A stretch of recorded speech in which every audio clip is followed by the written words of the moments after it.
Have you ever felt like there's a secret to really truly great sushi that you're just not in on? Well, today, we are unlocking that secret. I want you to forget everything you think you know, because we're about to show you a whole new perspective, straight from a Japanese local that is going to change how you see every single piece of sushi forever.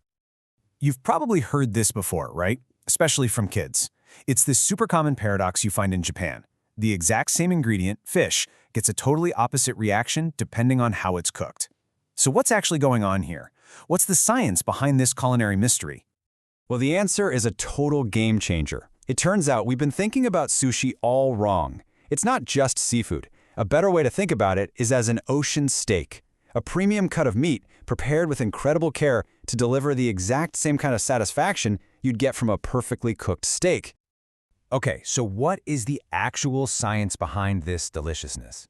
It all comes down to what's happening at a microscopic level. Let's dig into the chemistry of why your tongue can instantly, and I mean instantly, tell the difference. Okay, check this out.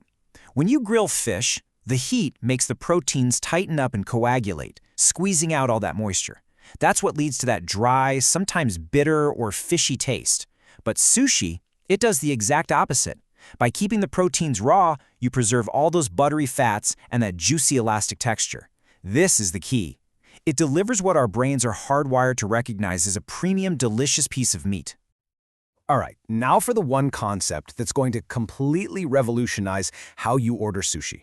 Start thinking of tuna as the cow of the sea. Seriously, this one simple idea is like your Rosetta Stone for any sushi menu out there.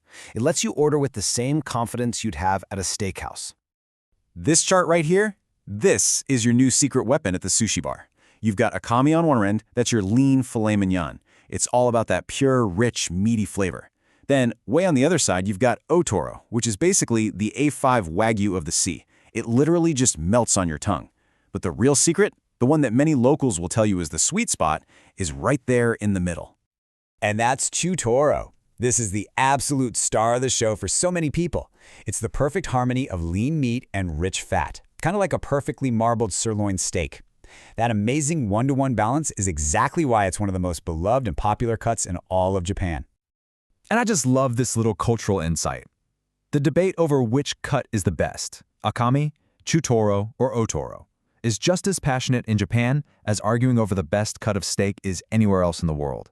It's a fun, friendly war of taste that's just part of the culture. Of course, we can't forget about salmon, the global superstar. Its fat is incredibly creamy, even more so than tuna's, and it's packed with those omega-3s that our brains just find irresistible.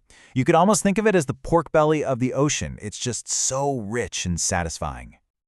Okay, so you know what to order, but now let's talk about the order you eat it in. Because just like a high-end tasting menu, there's an actual engineered strategy to eating sushi that maximizes every single bite and prevents your taste buds from getting tired.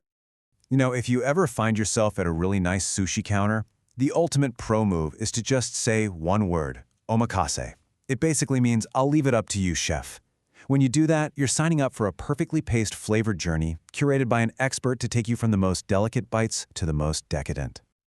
But hey, you don't always need a master chef calling the shots. You can absolutely become your own guide and engineer that ideal flavor sequence all by yourself.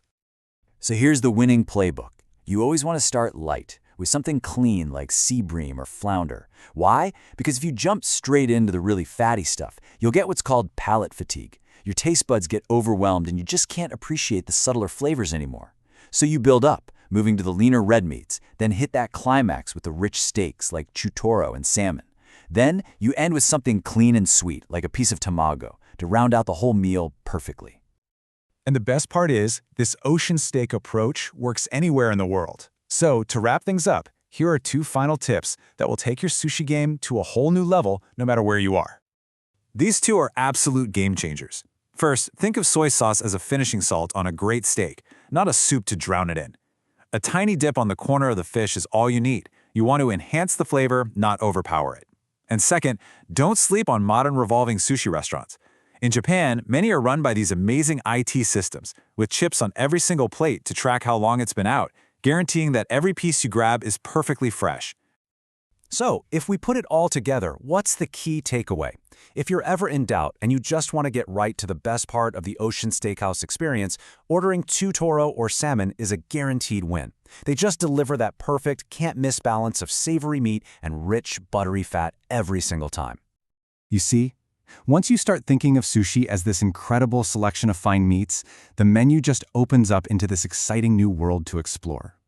So the next time you sit down at a sushi bar, just ask yourself, tonight am I in the mood for the filet mignon, the sirloin, or the A5 Wagyu of the sea?